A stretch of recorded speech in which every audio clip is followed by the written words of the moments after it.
네, 시작하겠습니다. 오늘은 요한계시록 86번째 시간입니다. 네모 반듯한 성의 측량 12,000 스타디온. 계시록 21장 15절에서부터 17절까지 말씀입니다. 내게 말하는 자가 그 성과 그 문들과 성곽을 측량하려고 금 갈대자를 가졌더라. 그 성은 네모 반듯하여 길이와 너비가 같은지라. 그 갈대자로 그 성을 측량하니 12,000 스타디온이요 길이와 너비와 높이가 같더라. 그 성곽을 측량함에 144 규빗이니 사람의 측량 곧 천사의 측량이라. 아멘. 지금 계속해서 예루살렘 성과 또 성곽 그리고 성곽에 있는 문이라고 하는 것이 어떠한 의미가 있는지를 말씀을 드렸고, 성이라고 하는 것은, 예루살렘이라고 하는 것은 한마디로 이야기하면 하나님의 영역이라고 할 수 있겠죠. 다시 말해서 하늘이라고 말할 수 있는 거고, 성곽이라고 하는 것은 하나님의 영역의 확장, 다시 말해서 예루살렘의 확장이라고 이야기할 수 있고, 문들이라고 하는 것은 예루살렘의 상태로, 그리고 예루살렘의 확장의 상태로 호흡하고 있는 것, 그것을 이제 문들이라고 이야기하는 거죠. 그래서 내게 말하는 자가 그 성과 그 문들과 성곽을 측량하매 금 갈대자를 가졌더라. 그러니까 예루살렘 성과 또 성문들 그리고 성곽을 측량하려고 무엇을 가지고 있냐면 금 갈대자를 가지고 있다라고 하는 거죠. 결국은 측량이라고 하는 것은 하나님의 영역이 우리 안에서 얼마만큼 확장되어져 가는지를 우리가 확인하는 거죠. 그것을 측량이라고 하는 거예요. 그래서 스스로 그것을 알 수 있다라고 하는 거죠. 내가 내 안에서 하나님의 영역이 얼만큼 확장이 되어졌는지, 하나님의 말씀에 의해서 나의 의식이 얼마만큼 바뀌었는지, 나의 겉사람이 얼마나 죽었는지를 무엇을 통해서 측량하겠다라고 하는 거냐면 금 갈대자를 통해서 측량하겠다라는 거고, 여기에서의 금이라고 하는 것은 항상 무엇을 이야기하는 거냐면 이 자하브라고 하는 것은 거룩을 이야기하는 거죠. 그리고 갈대자라고 하는 이 단어는 깔라모스라는 단어를 쓰는데, 깔라모스라고 하는 것은 자, 막대기, 지팡이, 갈대라는 뜻이 있고, 히브리어는 카네라는 단어를 쓰죠. 이 카네라고 하는 단어도 갈대, 지팡이, 어떤 것의 줄기, 가지, 또 장대나 저울, 뼈대, 이제 이런 뜻이 있는 거고, 이게 카나에서 온 건데 세우다 건립하다, 얻다 획득하다라는 뜻이 있어요. 그러면 무엇이 지금 금 갈대자가 되어서 우리 안에서 하나님의 영역이 확장되어져 가는지를 측량한다라고 하는 거죠. 누가 금 갈대자가 된다라고 하는 거죠.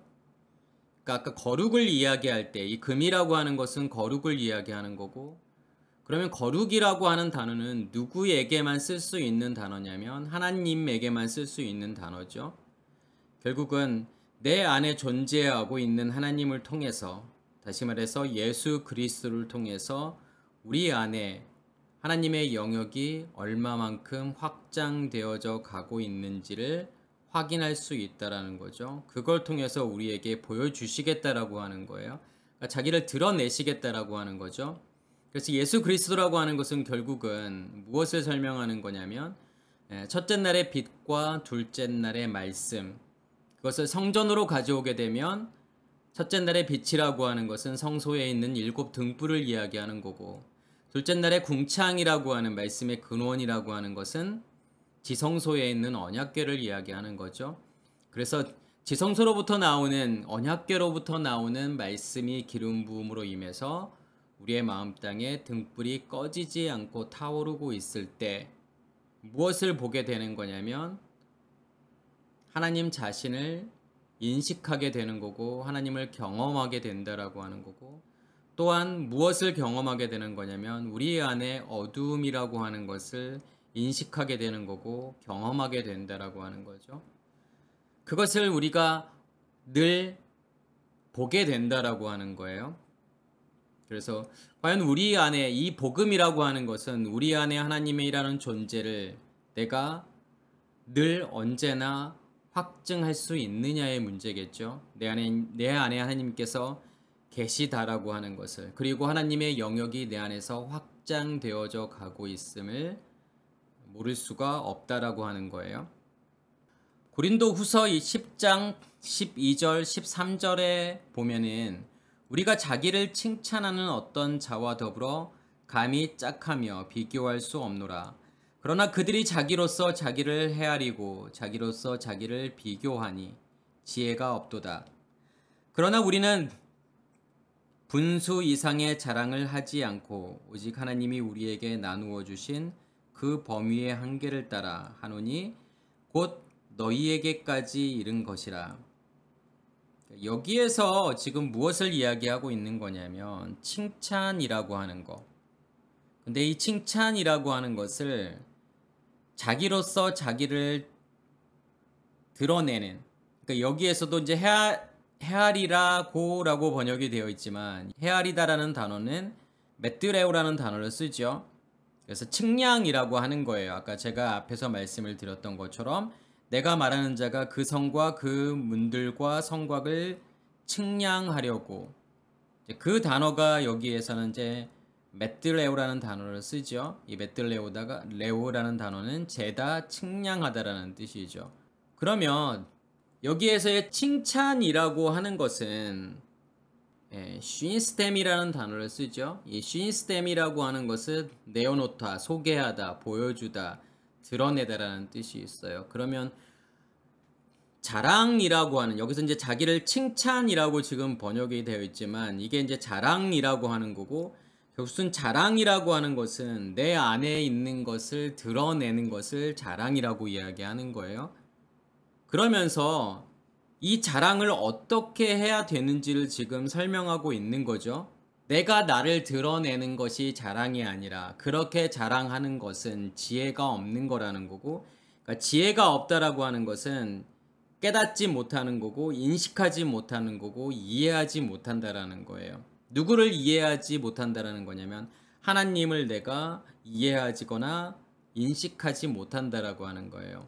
그러니까 누가 누구를 드러내면요, 내가 나를 드러내게 되면, 그러면 여기에서의 자랑이라고 하는 것은 누구를 드러내야 되는 거죠. 아까 앞에서 제가 설명을 드렸던 것처럼 이 단어는 내어놓다, 보여주다, 드러내다. 누구를 내가 내어놓아야 되고 보여주고 드러내야 되는 거죠.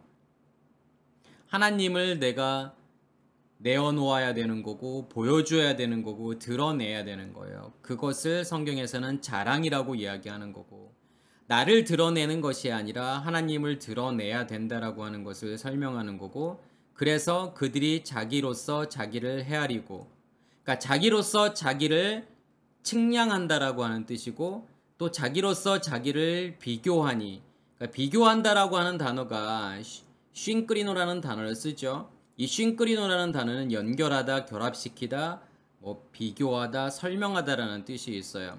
진짜 자랑이라고 하는 것은 나를 측량하는 게 아니라는 거죠.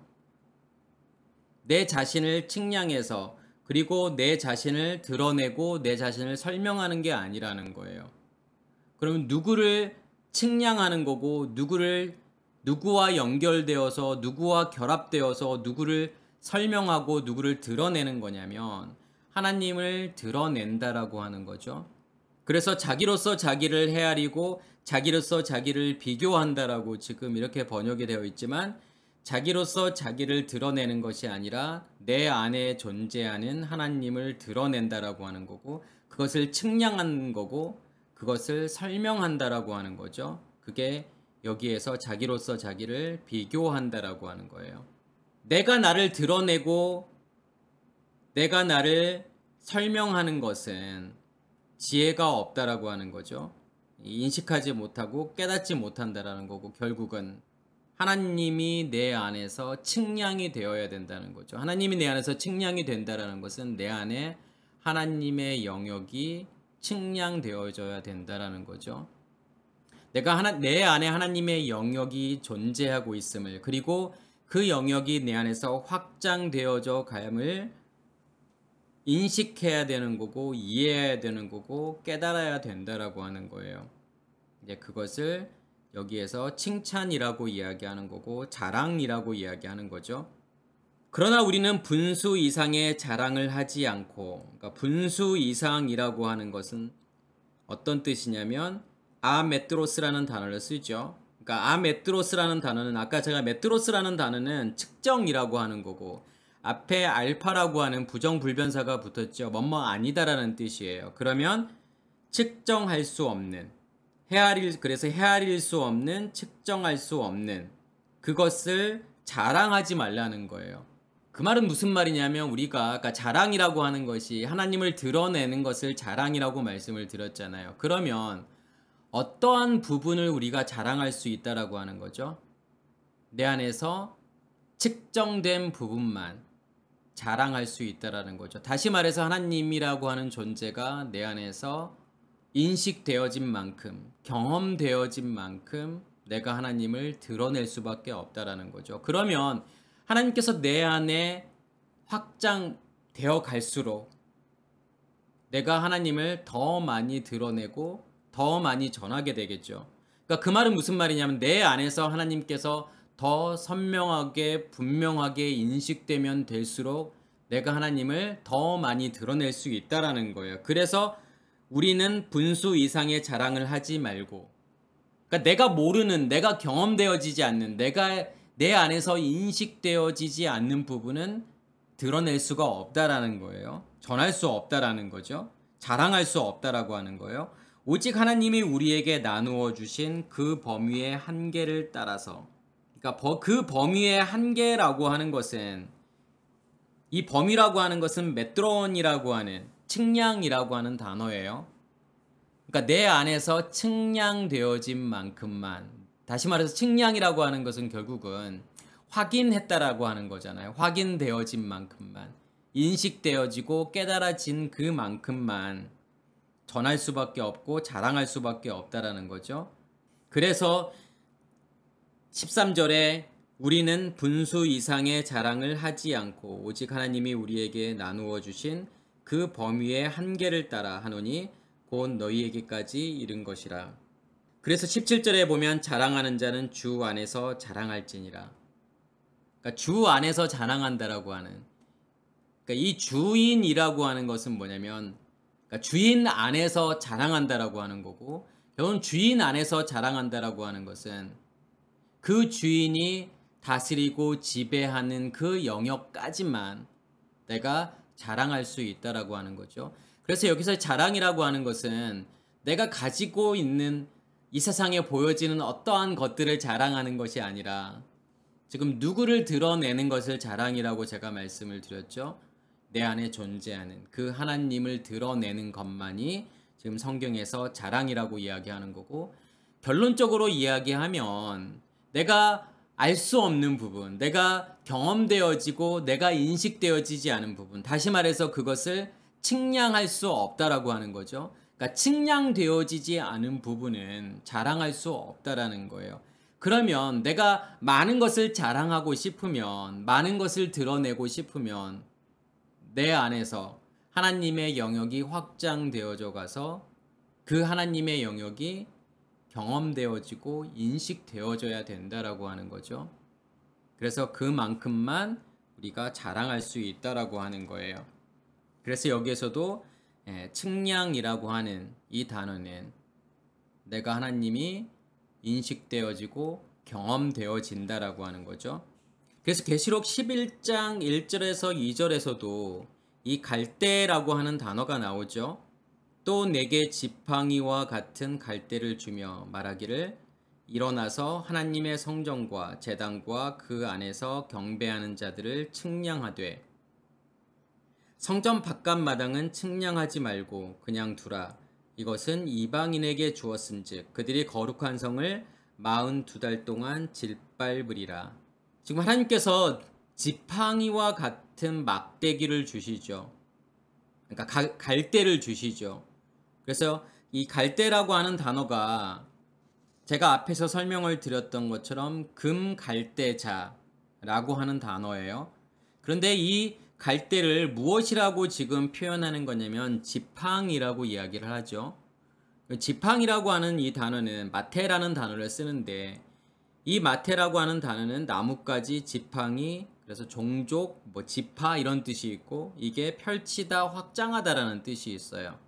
그러면 지팡이와 같은 갈대를 주면서 그것으로 지금 측량을 하는 거잖아요.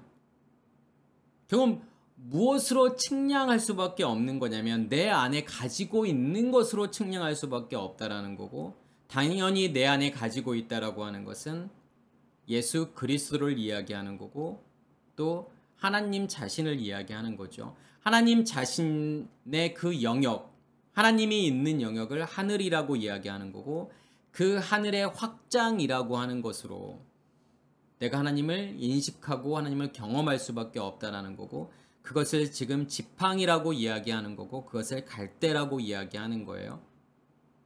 결국은 하나님과 하나님의 확장, 하나님의 영역의 확장이라고 하는 걸 통해서 측량되어진다라고 하는 거죠. 내 안에서 하나님이라는 존재가 경험되고 인식되어진다라고 하는 거고, 여기에서 성전 바깥 마당이라고 하는 것은 어떤 의미가 있냐면 하나님이 인식되어지지 않는 영역이죠.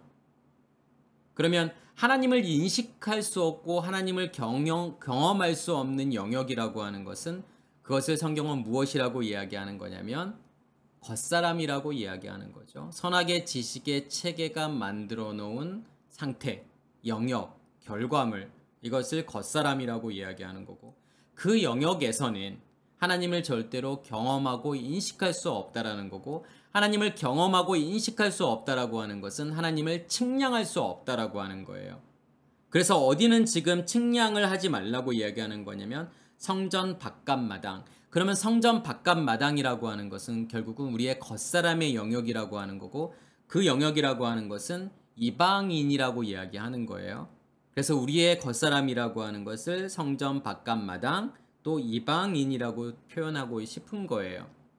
그들이 거룩한 성을 42달 동안 짓밟으리라. 42달, 1260일, 또 한때, 두때, 반때를 이야기하는 거죠. 그러면 어떤 때를 이야기하는 거죠? 거룩한 성을 42달 동안 짓밟고 나서야 어떠한 일들이 이루어진다라고 하는 거냐면 성전 바깥 마당을 측량할 수 있다라고 하는 거예요. 그러면 지금 계시록 11장 내용은 무엇에 관한 거죠? 7 나팔이 부러진 거를 의미하는 거고 아직 7 대접이 부어지지 않았을 때를 이야기하는 거죠. 그러니까 계시록 11장의 위치가 어디냐면 무엇과 무엇의 사이냐면 7 나팔의 심판과 7 대접의 심판 사이에 지금 계시록 11장이 들어가져 있는 거예요. 그러면 성전 바깥 마당을 측량하려면, 다시 말해서 우리의 겉사람의 영역이 사라지고 없어지려면 어떠한 심판이 있어야 되는 거냐면 7 대접의 심판이 있어야 된다라는 거예요. 결국은 7 대접의 심판을 받아야만이 성전 바깥 마당까지 무엇이 확장되어져 가는 거냐면 하나님의 영역이 거기까지, 성전 전체, 다시 말해서 성전과 성벽이라고 하는 그 영역까지, 그것을 성경은 땅끝이라고 이야기하는 거죠. 땅끝까지 확장이 되어져 가야 하는 거예요. 그래서 사도행전 1장 8절에 보면 오직 성령이 너희에게 임하시면 예루살렘과 온 유대와 사마리아와 땅끝까지 이르러 내 증인이 되리라. 그 말은 뭐냐면 예루살렘이라고 하는 하늘을 이야기하죠. 하나님의 영역, 그리고 그 하나님의 영역의 확장이라고 하는 것을 온 유대와 사마리아와 땅끝이라고 이야기하는 거고, 땅끝이라고 하는 것은 결국은 우리의 겉사람의 완전한 죽음, 이 모든 과정이라고 하는 걸 통해서 증인이 된다라고 하는 것은 어떠한 증인을 이야기하는 거죠? 하나님께서 내 안에 존재하고 계시고 그 하나님의 영역이 우리 안에서 계속 확장되어져 가서 결국은 우리의 겉사람의 죽음이라고 하는 땅끝이 온다라고 하는 그 모든 과정들이 증거인 거예요. 증인인 거예요. 그래서 우리가 우리의 증인이 되는 거죠. 내가 하나님을 인식하는, 모든 과정들, 우리의 겉사람이 죽는 모든 과정들이 증인이고 증거라고 하는 거예요. 그래서 금갈대자라고 하는 것은 결국은 하나님 자신을 이야기하는 거고, 하나님 자신에 의해서 하나님의 영역이 계속 확장되어져 가고, 그리고 하나님의 영역을, 하나님이라는 존재를 내가 인식하게 되면 그것을 측량이라고 한다라고 하는 거죠. 16절에 보면 그 성은 네모가 반듯하여 길이와 너비가 같은지라 그 갈대자로 그 성을 측량하니 12,000 스타디온이요 길이와 너비와 높이가 같더라. 여기서 네모 반듯하다라는 거죠. 그 성은. 그러니까 어떤 성을 이야기하는 거죠, 지금요? 예루살렘 성을 이야기하는 거고. 그러면 왜 굳이 네모 반듯하다 이제 이런 표현을 했을까요? 그러니까 네모 반듯하다라고 하는 것은 이게 테트라고노스라는 단어를 쓰죠. 이 테트라고노스라고 하는 단어는 테사레스라고 하는 단어가 이제 넷이라는 뜻이죠. 사라는 뜻인 거고, 이 단어와 고니아라는 단어가 합쳐진 건데, 이 고니아라고 하는 것은 네모를 이야기하는 거고, 모서리, 모퉁이, 또 숨겨진 장소를 이야기하는 거예요. 그러면 네모 반듯하다라고 하는 것은 결국은 내 모서리를 이야기하는 거고, 내 모서리라고 하는 것은 결국은 숨겨진 어떤 부분이라고 하는 뜻도 있고 사각지대라고 하는 의미가 있는 거예요. 그러면 내 사각지대라고 하는 것은, 그러니까 네모가 반듯하다라고 하는 것은 어떤 의미가 있냐면 그 넷 귀퉁이, 넷 모서리, 내 사각지대, 이런 모든 부분들까지 전부 다 무엇으로 바뀐 것을 이야기하는 거냐면 하나님의 영역으로 바뀌었다라는 거고, 사각지대가 존재하지 않는다라는 뜻이에요.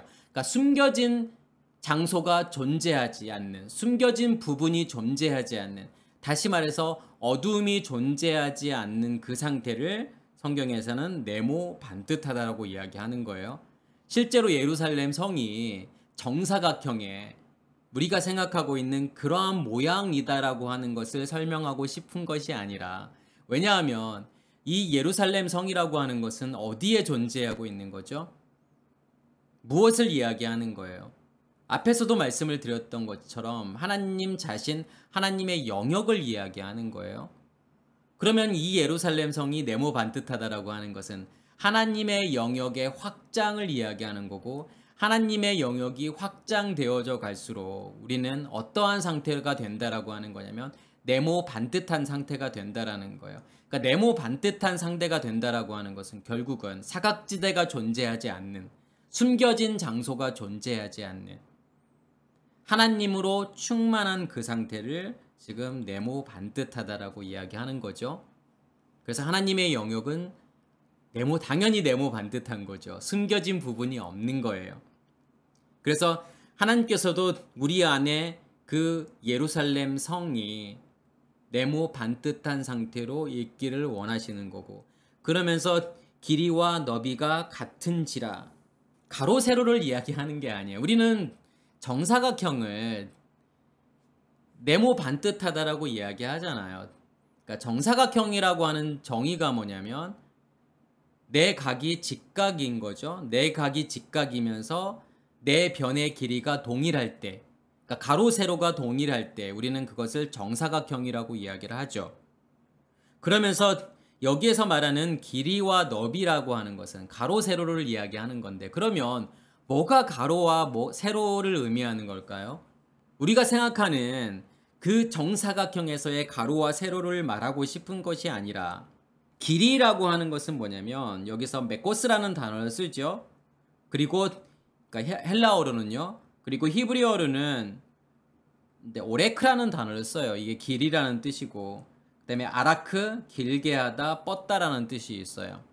그러면 길이와 지금 그러니까 가로 세로가 아니라 여기에서 이 길이라고 하는 것은 길다라는 뜻이 있는 거고, 그다음에 너비라고 하는 것은 뭐냐면 넓이를 이야기하는 거예요. 그러니까 가로 세로를 말하는 것이 아니라, 그러면 여기에서의 길이라고 하는 것은 연결이라고 보시면 돼요. 그럼 무엇과 무엇의 지금 연결을 길이라고 할 수 있는 거죠. 그러니까 연결이라고 하는 것은 통로가 열렸다라고 하는 것과 같은 의미예요. 그러면 어떠한 통로가 열렸을 때 길이가 만들어지는 거죠? 어떠한 통로들이 열려야 되는 거죠?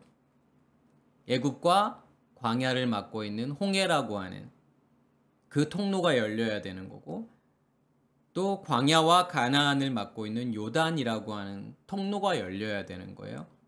다시 말해서 번제단에서부터 성소로 들어가는 그 통로가 열려야 되는 거고, 성소와 지성소를 막고 있는 그 통로가 열려야 돼요. 그래서 그 통로로부터 무엇이 나와야 되는 거냐면 말씀이 나와야 되는 거고, 통로가 열렸다라는 것은 내가 하나님과 연결이 되었다라고 하는 거예요. 그것을 지금 길이라고 이야기하는 거고, 너비라고 하는 것은 뭐냐면 단순히 길이, 너비 그러면 가로, 세로가 아니라 이 너비라고 하는 단어는 넓이라는 뜻이죠. 그래서 플라토스라는 단어를 써요. 이 플라토스는 너비를 이야기하는 거고, 이게 플라티스라는 단어에서 온 건데 넓은이라는 뜻이에요. 그리고 이게 플라소에서 온 건데 플라소라고 하는 것은 빚다, 형성하다, 짓다라고 하는 거예요. 그리고 히브리어는 로하브라는 단어를 쓰죠. 그리고 이 단어가 라하브에서 온 단어인데 넓히다, 확장하다라는 뜻이 있어요. 모든 통로들이 열렸다라고 하는 것은, 홍해가 열리고 요단이 열렸다라고 하는 것은 내가 하나님과 연결이 되었다라는 거고, 내가 하나님과 연결이 되었다라고 하는 것은 결국은 말씀이 어디에서부터 지금 나오고 있다라고 하는 거냐면 지성소로부터 나오고 있다라고 하는 거죠. 그러면 말씀이 지성소로부터 나온다라고 하는 이 말씀이라고 하는 것은 하나님 자신을 이야기하는 거고, 하나님의 영역이 우리 안에서 확장되어져 가는 거예요. 그것을 무엇이라고 이야기하는 거냐면 천국이라고 이야기하는 거죠. 그러니까 천이라고 하는 것은 하늘을 이야기하는 거고, 하늘이 확장되어져서 만든 땅을 새 땅이라고 이야기하는 거잖아요. 그래서 넓이라고 하는 것은 결국은 하나님의 영역의 확장, 무엇이 열렸기 때문에, 통로가 열렸기 때문에, 성소와 지성소를 막고 있는 휘장이 열려서 하나님의 말씀이 나와서 어디를 덮어버리는 거죠? 성소라고 하는 우리의 마음 땅을 덮어버리잖아요. 그것을 지금 너비라고 이야기하는 거죠. 이것이 같다라고 하는 것이 어떤 의미가 있죠? 단순히 가로 세로의 어떤 길이가 같다라는 게 아니잖아요.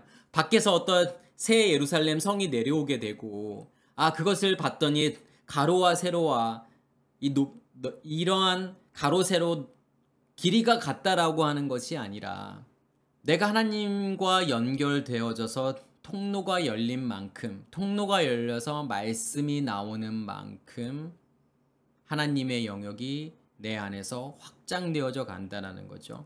우리의 마음 땅에서 확장되어져 가는 거예요. 그래서 열린 만큼, 하나님의 말씀이 나오는 만큼 확장되어져 간다라고 하는 것을 지금 길이와 너비가 같다라고 이렇게 지금 번역을 한 거죠. 그래서 그것의 길이만큼 넓이라는 뜻이에요.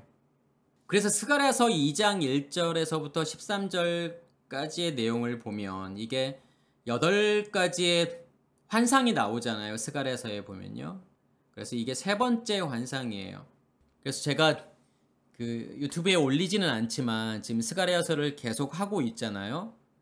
8가지의 환상들을 이제 다 말씀을 드렸었고, 근데 이제 앞에 이제 녹음한 부분이 없어서 이제 7편부터 녹음한 게 있어서 이제 그거는 말씀을 드렸었고, 언제 기회가 될 때 1편부터 6편까지를 좀 다시 녹음을 해서, 왜냐하면 스가랴에서 가장 중요한 부분들이 이 8가지의 환상, 이것을 어떻게 해석하느냐, 이게 중요하기 때문에 제가 언제 기회가 될 때 그것을 다시 녹음을 하면 좋을 것 같고, 스가랴서 2장 1절에서 13절 내용이 이제 세 번째 환상인 거고, 거기에 뭐가 나오냐면, 내가 또 눈을 들어 본즉 한 사람이 측량줄을 그의 손에 잡았기로.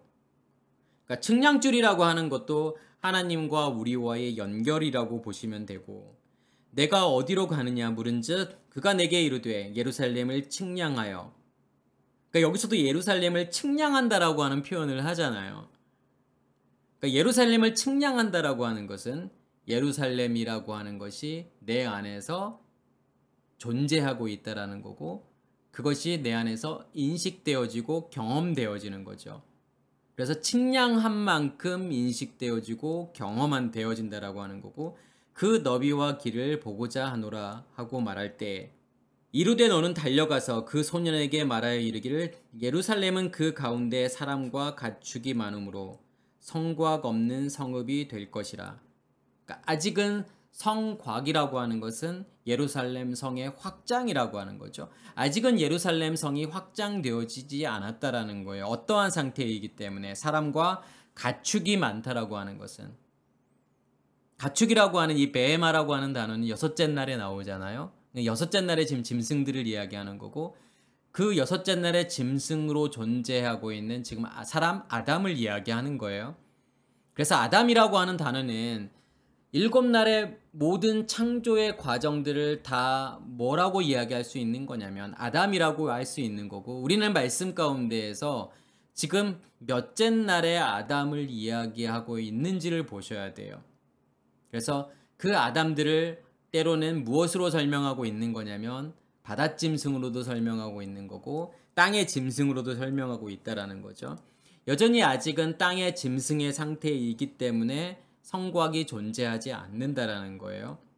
그러니까 성곽이 존재하지 않는다라고 하는 것은 하나님의 영역이 성곽까지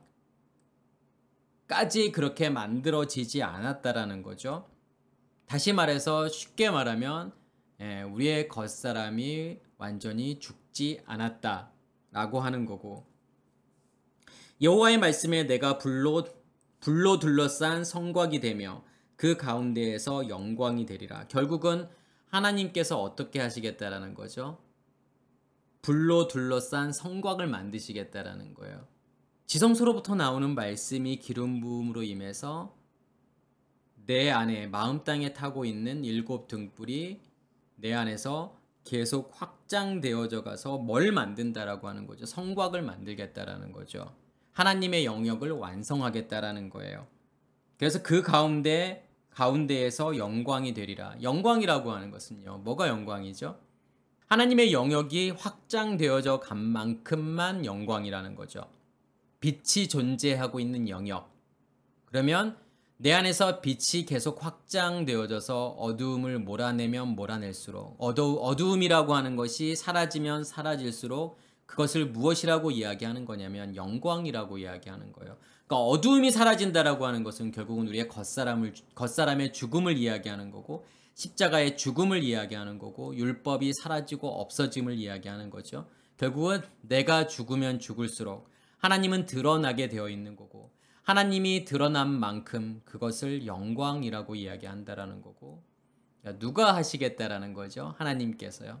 스스로 우리 안에서 일하심으로 자기 자신의 영역을 넓혀 가시겠다라는 거고 그만큼 측량이 되었다라고 하는 것은 우리로 하여금 하나님의 존재를 하나님의 영역을 인식하게 만드시겠다라는 거죠. 그러니까 16절의 말씀에 보면 그 성은 네모가 반듯하여 길이와 너비가 같다라고 이야기했고 그 갈대자로 그 성을 측량하니 12,000 스타디온이요 길이와 너비와 높이가 같더라. 이제 여기에서 어떠한 단어가 나오냐면 이제 12,000 스타디온이라고 하는 단어가 나와요. 그러니까 12,000이라고 하는 것은 제가 성경에서의 가장 큰 단위가 뭐라고 말씀을 드렸죠? 1000이라고 하는 것이 가장 큰 단위예요. 그래서 모든 어떤 숫자가 나오면 1000이라고 하는 그 단위에 맞추셔야 돼요. 그러면 12,000이라고 하는 것은 어떻게 표현할 수 있냐면 12,000이라고 말할 수 있겠죠. 그래서 12,000 스타디온 그러면 12,000 스타디온이라는 뜻이고 갈대자로 그 성을 측량하니 그러니까 그 성을 측량한다라고 하는 것은 예루살렘이라고 하는 것이 어떠한 의미가 있는지를 설명하고 있는 것이 12,000 스타디온이라는 거죠. 12,000 스타디온이라고 하는 거예요. 그럼 스타디온이라고 하는 이 단어는 우리가 이제 정확하지는 않지만 길이의 단위라고 우리가 생각을 하고 있죠. 그래서 이 스타디온이라고 하는 것은 경기장이라는 뜻이 있어요. 그러니까 우리가 영어로 하면 스테디움이라는 단어를 쓰잖아요. 그럼 운동장이잖아요. 경기장을 이야기하는 거죠. 그러면 그 경기장의 크기를 이야기할 때, 그러니까 1스타디온이라고 하는 것은 경기장 하나의 보통 크기. 그래서 이제 고대 로마나 그리스나 이런 경기장들을 보면 대부분의 크기가 어느 정도로 되냐면 190에서부터 210m 정도 된다고 그래요. 그래서 우리는 이 스타디온이라고 하는 단어를 어떻게 생각을 하냐면 190에서부터 210m 정도 되는 그러한 길이구나. 그러면 12,000 스타디온이라고 하는 것은 거기에다가 12,000을 곱해야 되겠죠? 그러면 마일로 따지면은 1416마일에서부터 1566마일 정도 된다고 그래요. 그럼 이것을 이제 킬로미터로 바꾸면 한 2278km에서부터 2520km, 한 2400, 2500 정도 킬로미터라는 거죠. 그러니까 12,000 스타디온이라고 하는 길이가 정말 어마어마하게 큰 길이잖아요. 그러니까 이게 가로 세로라고 이야기한다면 가로도 한 2,400, 500km가 되는 거고 세로도 2,400, 500km가 된다라는 거예요. 그러면 이게 우리나라로 따지면 우리나라의 몇 배가 큰 지금 이 규모잖아요. 그럼 예루살렘 성이 하늘에서부터 내려오는데 그 성의 크기가 수천, 2,400, 500km가 된다고 해보세요. 가로, 세로 길이가요. 그러니까 이것을 마치 진짜 공상에 가까운 그러한 크기라고 생각할 수 있잖아요. 그래서 설마 그러한 큰 성이 하늘에서부터 내려올까라고 생각할 수 있잖아요. 아니, 우리나라 크기의 몇 배가 되는 그러한 크기의 성이 존재한다라고 하는 것이 이해하기가 쉽지 않잖아요. 그래서 이제 학자들이 어떻게 생각을 하냐면 12,000 스타디온이라고 하는 것이 한 면의 길이가 아니라 네 변의 길이를 다 합쳤을 때 12,000 스타디온이다. 근데 그렇다고 하더라도 엄청 큰 크기잖아요. 그리고 또 어떤 사람들은 뒤에 1000이라고 하는 것을 빼야 된다. 그래서 12,000 스타디온이 아니라 그냥 12 스타디온이다. 이렇게 생각하는 사람도 있고, 또 이 스타디온이라는 단어를 뒤에는 이제 144 규빗이라는 단어가 나오니까 스타디온이라고 하는 단어 대신에 규빗이라는 단어를 써야 된다. 이제 이렇게 말하는 사람들이 있다라고 하는 거예요. 그러니까 한 규빗이라고 하는 것은 우리 손에서부터 팔꿈치까지의 보통 길이를 이야기하는 거잖아요. 그래서 뭐 45cm나 한 50cm 정도의 길이. 이제 그렇게 생각한다면 말이 될 수 있겠지만 그게 아니라 진짜 스타디온이라고 하는 것이 1스타디온이라고 하는 것이 앞에서 말씀을 드렸던 것처럼 뭐 거의 한 200m 정도, 190m, 200m 정도 되는 크기라고 한다면 정말 상상할 수 없이 엄청난 크기라고 하는 거죠. 근데 뒤에 보면은 또 이해 안 되는 부분들이 있어요. 예루살렘 성보다는 어디가 더 커야 되는 거죠? 그것을 둘러싸고 있는 성벽이라고 하는 것이 더 길이가 커야 되는 거잖아요. 근데 또 성벽은 무엇이라고 이야기하는 거냐면 144 규빗이라고 이야기해요. 그러니까 144 규빗이라고 하는 것은 한 60m 정도밖에 되지 않잖아요. 그래서 어떤 사람들은 그것이 성벽의 어떤 길이를 말하는 것이 아니라 뭐 성벽의 두께라던가 아니면 성벽의 높이를 이야기하는 거다. 이제 이렇게 말하는 분들도 있다라는 거예요. 제가 무슨 말을 하고 싶어서 이 말씀을 드리는 거냐면 단순하게 새 예루살렘 성이라고 하는 것이 눈에 보여지는 성을 의미하는 게 아니라는 거죠. 어떠한 길이가 있는, 높이가 있는, 어떤 크기가 있는 그러한 성을 이야기하는 게 아니라는 거죠.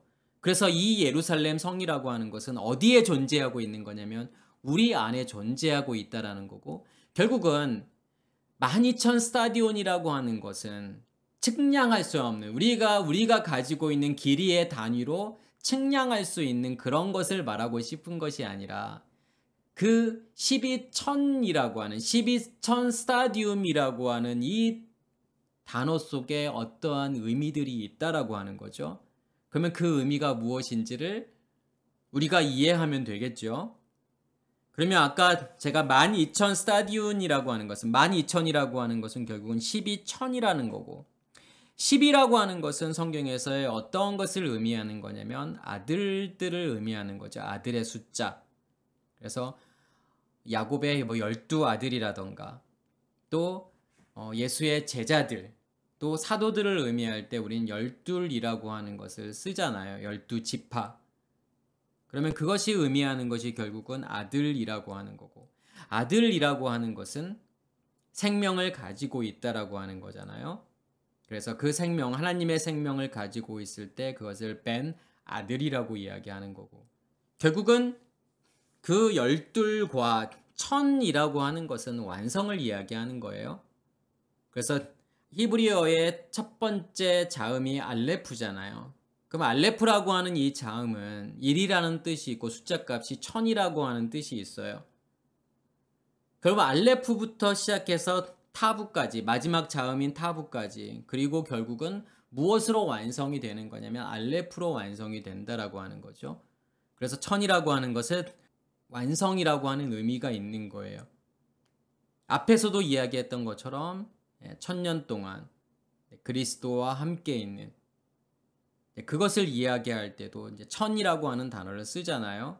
그리고 1000년이 참에 사탄이 옥에서 놓여진다라고 하는 그러니까 사탄이 옥에서 놓여진다라고 하는 것은 결국은 우리의 겉사람의 완전한 드러남 그렇게 드러났을 때 어디에 던져지게 되는 거냐면 불못에 던져지게 되는 거고 사라지고 없어지는 거죠.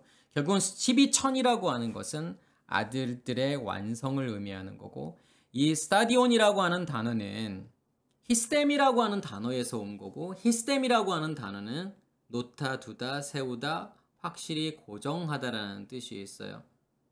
그래서 이 히스템이라는 단어에서 온 단어들이 어떠한 단어가 있죠? 스타우로스라는 단어가 있죠. 십자가. 그리고 아나스타시스라는 단어도 있죠. 부활이라고 하는.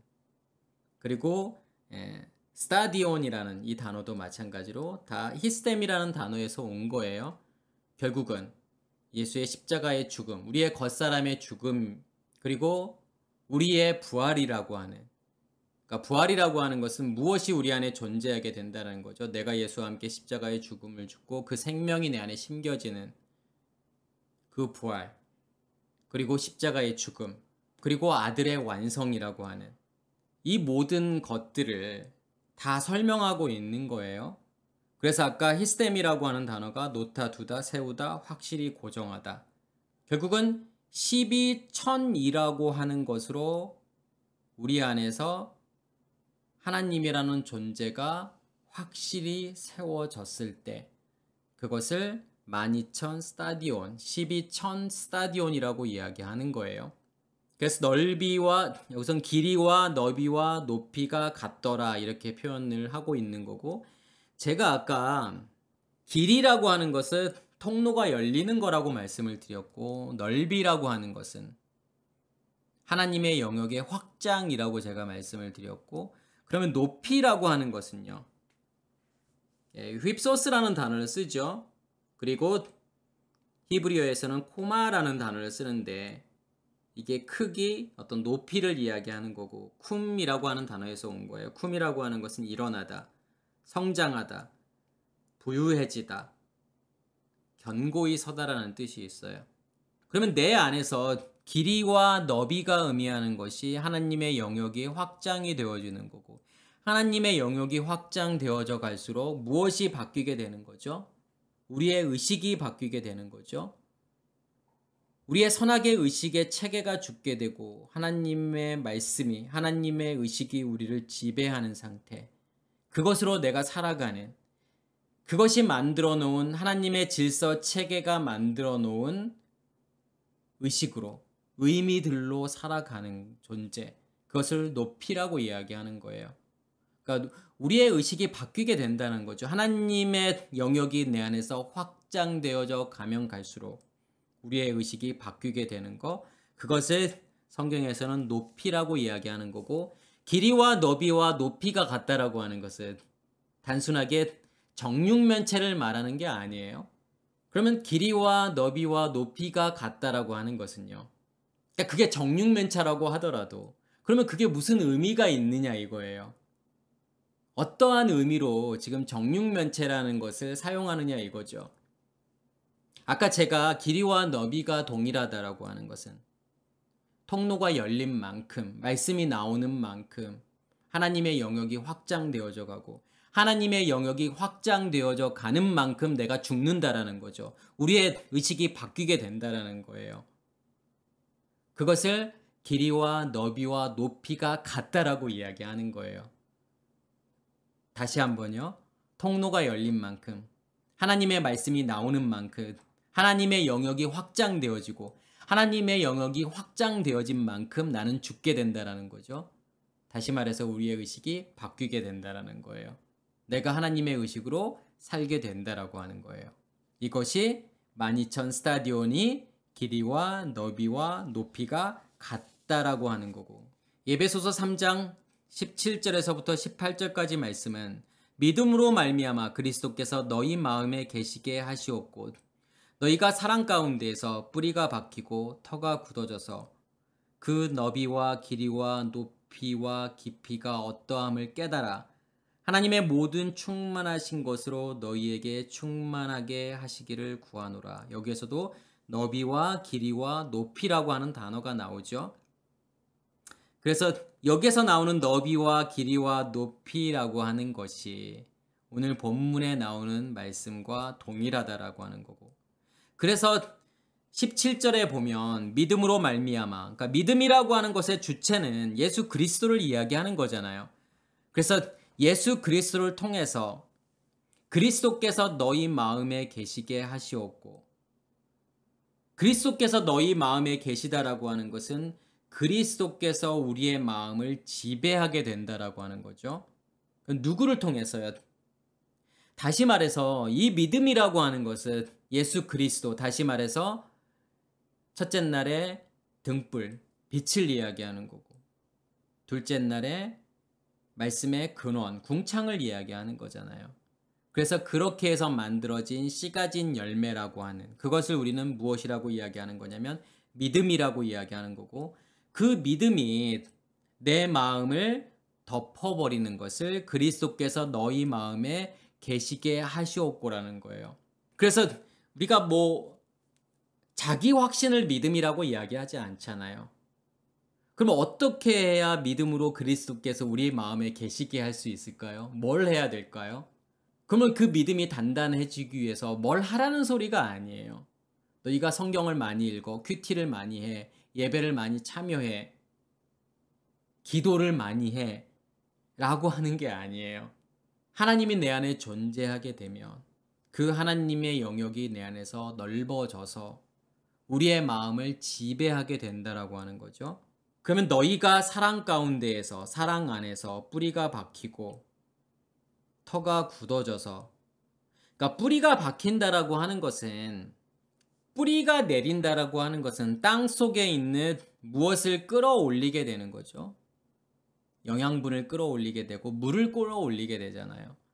그럼 여기에서의 뿌리가 박힌다라고 하는 것은 뭘 의미하는 거냐면 성소와 지성소를 막고 있는 휘장이 갈라졌다라고 하는 거예요.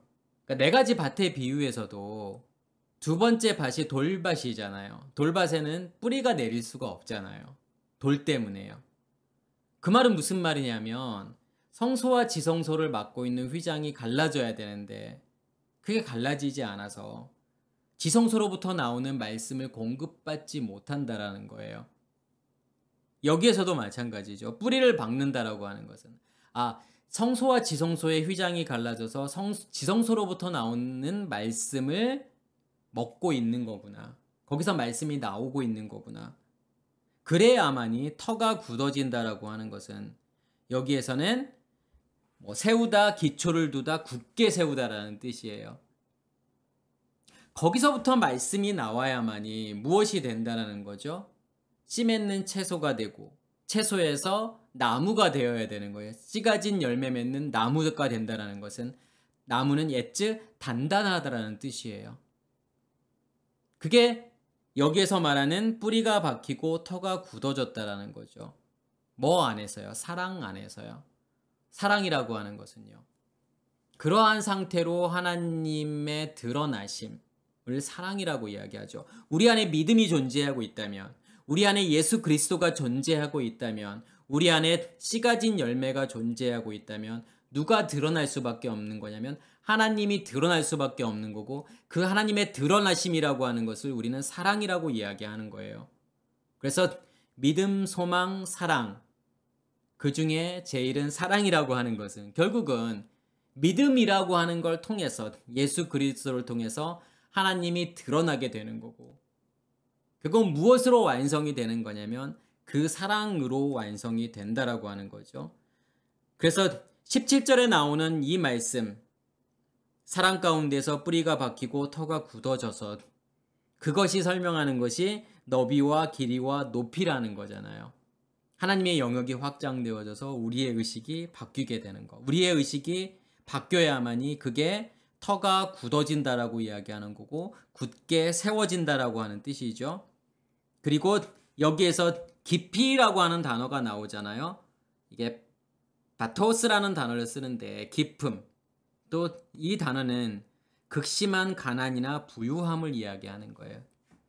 그럼 여기서 말하는 깊이라고 하는 것은 결국은 이 모든 과정들을 통해서, 너비와 길이와 높이라고 하는 이 모든 과정들을 통해서 하나님의 것으로 충만하게 되었을 때 그것을 깊이라고 이야기하는 거고, 어떠함을 깨달아 하나님의 모든 충만하신 것으로 너희에게 충만하시기를 구하노라.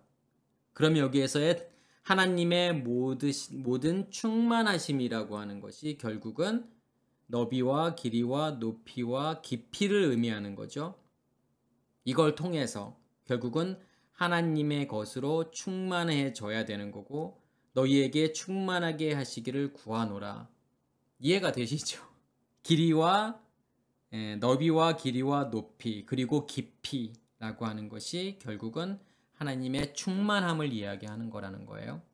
고린도전서 9장 23절에서부터 24절까지의 내용을 보면, 내가 복음을 위하여 모든 것을 행함은 복음에 참여하고자 함이라. 운동장에서, 이 운동장이라고 하는 것이 아까 말씀을 드렸던 스타디온이라는 단어가 쓰여진 거예요. 여기서는 이제 스타디온이라는 단어를 운동장이라고 번역을 한 거고, 다름질하는 자들이 다 달릴지라도 오직 상을 받는 사람은 한 사람인 줄을 너희가 알지 못하느냐. 너희도 상을 받도록 이와 같이 다름질하라. 어떤 상을 받으라고 하는 거죠? 어떠한 상이기에 그 상은 한 사람만 받을 수 있다라는 거죠? 오직 상을 받을 사람은 한 사람이래요. 그래서 그 상을 받도록 열심히 다름질하래요. 뭔가를 열심히 하라는 뜻인가요? 내가 하나님께 충성 봉사하라고 하는 뜻인가요, 이게요? 그래야 상을 받을 수 있다라는 건가요? 그 상이 뭐길래 우리가 받아야 되는 거죠? 여기서 한 사람이라고 하는 것은 진짜 한 사람만을 이야기하는 걸까요? 내가 복음을 위하여 모든 것을 행함은 복음에 참여하고자 함이라. 그럼 여기서 복음이라고 하는 것은요, 누구를 이야기하는 거죠? 무엇을 이야기하는 거죠? 복음의 핵심이라고 하는 것은요, 예수 그리스도를 이야기하는 거잖아요. 그러면 예수 그리스도를 위하여라고 번역이 됐지만 디아 통하여라는 거죠. 예수 그리스도를 통하여 모든 것을 행함은, 그러니까 모든 것을 행한다라고 하는 것은 내가 넷째 날, 다섯, 여섯째 날이라고 하는 것을 어떻게 사는지, 왜 그 넷, 다섯, 여섯째 날을 살아야 되는지를 표현하고 있죠. 내 안에 있는 것을 주는 거예요. 그걸 통해서 복음에 참여하게 된다라고 하는 거고, 여기에서의 복음에 참여한다라고 하는 것은 결국은 여섯째 날에 자카로와 네케바의 온전한 연합, 그 오탐이라고 하는 그 상태가 된다라고 하는 거죠. 그것이 복음에 참여한다라는 거고, 결국은 우리가 여섯째 날에 아담, 그 자카로와 네케바의 연합인 그 아담, 그 아담으로 완성하기 위해서 모든 것을 행한다라고 하는 거예요. 무엇을 통해서요? 내 안에 있는 복음이요. 내 안에 있는 예수 그리스도. 그것을 통해서 그것을 내 안에 있는 것을 다른 사람들에게 넘겨주는 것을 모든 것을 행한다라고 하는 거고 그러한 일들을 통해서 내가 복음에 참여하는 다시 말해서 자카르와 네케바의 연합 그 연합을 통해서 일곱째 날에 샤바트 안식으로 들어가게 된다라고 하는 거죠. 그게 복음에 참여한다라고 하는 거고 그러니까 그러기 위해서 운동장에서 다름질하는 자들이 다 달릴지라도 오직 상을 받는 사람은 한 사람이니 여기서 한 사람이라고 하는 것은 뭐 숫자를 이야기하는 게 아니잖아요. 한 사람, 두 사람, 세 사람 여러 사람들이 뛰는데 그 중에서 딱 한 명만 상을 받는 거야 라고 하는 것을 의미하는 것이 아니라 그 한 사람은 누구를 이야기하는 거죠? 여섯째 날에 그 아담을 이야기하는 거잖아요. 안식으로 들어가는 그 아담. 그 아담이 상을 받는다라고 하는 거고 그리고 그래서 결국은 그 상이라고 하는 것은요. 일곱째 날에 샤바트잖아요. 안식이. 하나님 자신인 거죠. 하나님과의 온전한 연합이라고 하는 것을 샤바트 안식이라고 하는 거고 그것을 상이라고 이야기하는 거예요. 그 상을 위해서 우리가 열심히 달린다라고 하는 거죠. 어디에서요? 운동장에서요. 스타디온 안에서요. 그럼 이 스타디온이라고 하는 것은 한 사람으로 세워지는 모든 과정, 그 샤바트로 가는 모든 과정들을 무엇이라고 이야기하는 거냐면 스타디온이라고 이야기하는 거예요. 그래서 아까 스타디온이라는 단어가 히스템이 확실히 고정하다, 세우다라는 뜻이 있다라고 말씀을 드렸죠. 결국은 한 사람으로 온전히 세워지는 모든 과정들, 그것을 운동장에서 다름질하는 자가 달린다라고 표현하는 거죠. 그래서 15절, 16절의 말씀은 결국은 그 예루살렘이라고 하는 것의 의미가 무엇인지를 설명하고 있는 거예요. 그것이 바로 12,000 스타디오니아라고 하는 것을 보여주고 싶은 거죠. 결국은 아들의 완성이라고 하는 그 아들들로 온전히 세워지는 예수 그리스도로 온전히 세워지는 그 상태를 12,000 스타디온이라고 이야기한다라고 하는 거예요. 그래서 아까 제가 설명을 드렸던 것처럼 길이와 너비와 높이가 같다라고 하는 거예요. 왜냐하면 하나님의 것으로 충만한 상태이기 때문에 그래요. 그래서 그리고 17절에 보면 그 성곽을 측량하매 144 규빗이니 사람의 측량 곧 천사의 측량이라. 사실은 앞에서 말씀을 드렸던 12,000 스타디온이라고 하는 그것을 무엇이라고 이야기하는 거냐면 그것을 성곽이라고 이야기하는 거예요. 결국은 성곽이 만들어졌다는 것은 하나님의 것으로 충만히 채워진 12,000 스타디온이 됐다라는 거잖아요. 길이와 너비와 높이가 같은 상태가 되었다라고 하는 거죠. 그것을 성곽이라고 이야기하는 거고 그것을 또한 뭐라고 표현할 수 있는 거냐면 144 규빗이라고 표현할 수 있다라는 거예요. 그러니까 같은 의미예요, 사실은요. 그래서 144 규빗이라고 하는 것은 제가 옛날에 14만 4천을 설명할 때 이 144라고 하는 것이 어떠한 의미가 있는지를 한번 말씀을 드렸죠. 그래서 144라고 하는 것은 결국은 100하고 40 그리고 4. 그러니까 100이 의미하는 자음이 코프라는 자음이고 40이 의미하는 자음은 맴이죠. 그리고 4가 의미하는 자음은 달렛이에요. 그러면 코프와 맴과 달렛을 통해서 어떠한 상태를 설명하고 싶은 거죠. 144도 마찬가지로 길이가 아니에요. 그러니까 144 규빗 그러니까 144는 이렇게 요즘 길이로 환산하면 한 60m 정도 되는 지금 그것을 이야기하고 싶은 게 아니라는 거죠. 그러니까 100이라고 하는 것은 메아라고 하는 것은 우리의 의식이 깨어지는 거예요. 그러니까 회개를 이야기하는 거죠. 우리의 옛사람의 의식이 깨어지는 거. 그러면 40이라고 하는 것은 말씀의 근원이 만들어졌다라는 거고 달렛이라고 하는 것은요. 통로잖아요. 통로가 열렸다라는 거잖아요. 성소와 지성소를 맡고 있는 휘장이 열렸다라고 하는 거죠. 제가 아까 길이를 말하면서 그것을 설명을 드렸었고, 그래서 지성소로부터 하나님의 말씀이 나오게 되겠죠.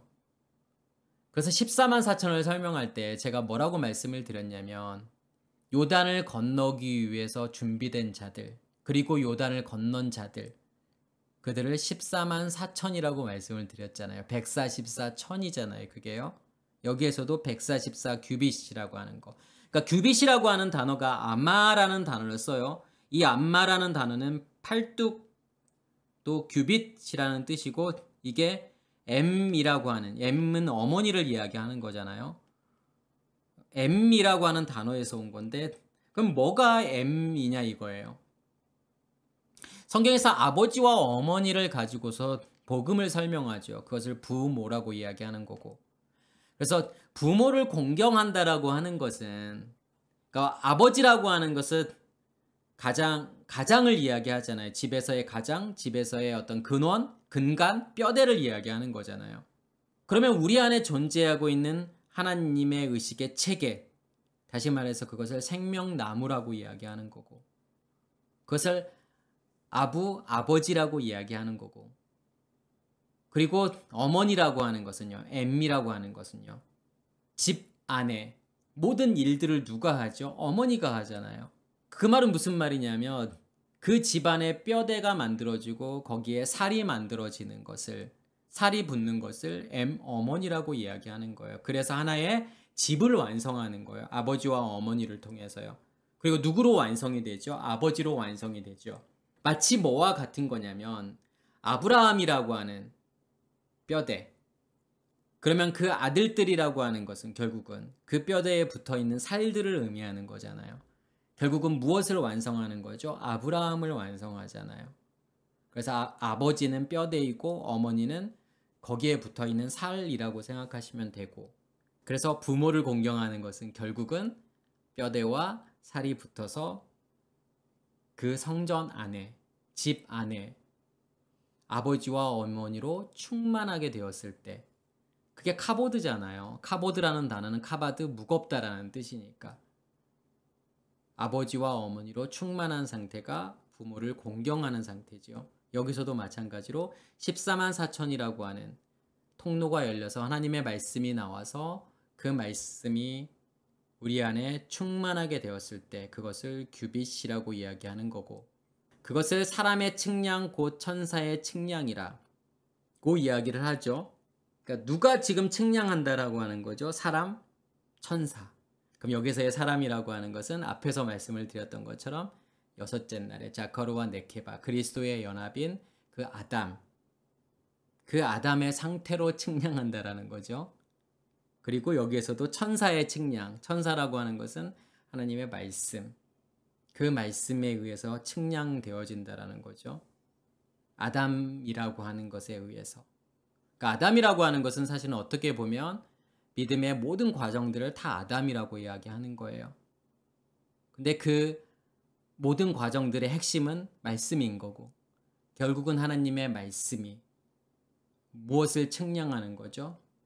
우리 안에 하나님의 영역이 얼마만큼 확장되어졌는지를 측량한다라고 하는 거예요. 그래서 사람의 측량이라고 이야기하는 거고, 천사의 측량이라고 이야기하는 거죠.